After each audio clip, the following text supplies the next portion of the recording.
But if you don't, in this case, front load enough or talk to them enough or get them prepared for that interview or what it might look like, then it just may be too much to do last minute, and it may come up as like a seeming surprise, or they will feel unprepared to go do that interview. Like they Right.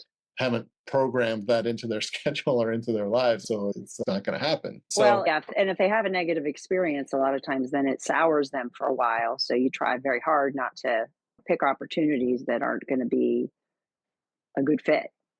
right, yep, this is a common struggle that parents who are trying to find that right mix deal with.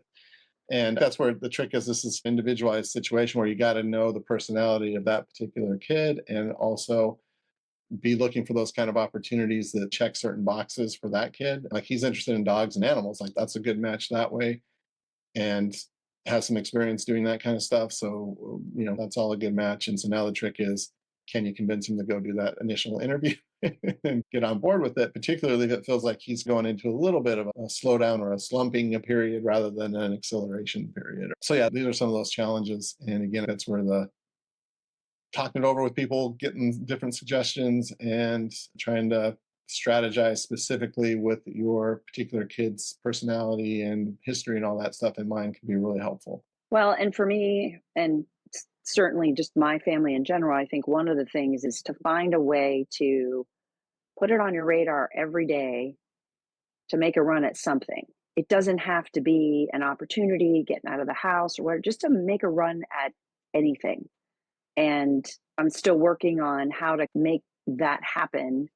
I actually think what I'm going to start doing is putting something on my calendar that just says 4 o'clock every day. Just take 10 minutes and think about, is there anything you could suggest or talk about or do just to keep the connection open too? Because again, I worry about the isolation. Yeah, or even go run an errand or go do something, get out of the house, and even if it's a small thing, or go for a walk or do something, right? Right. But to be mindful about that and have that as a priority and to be thinking about it and keeping your eye open for opportunities and looking for things that might be a good fit for him, almost like all the time, right? Kind of like Right. always keeping your ear to the ground on what's happening and what might be good opportunities.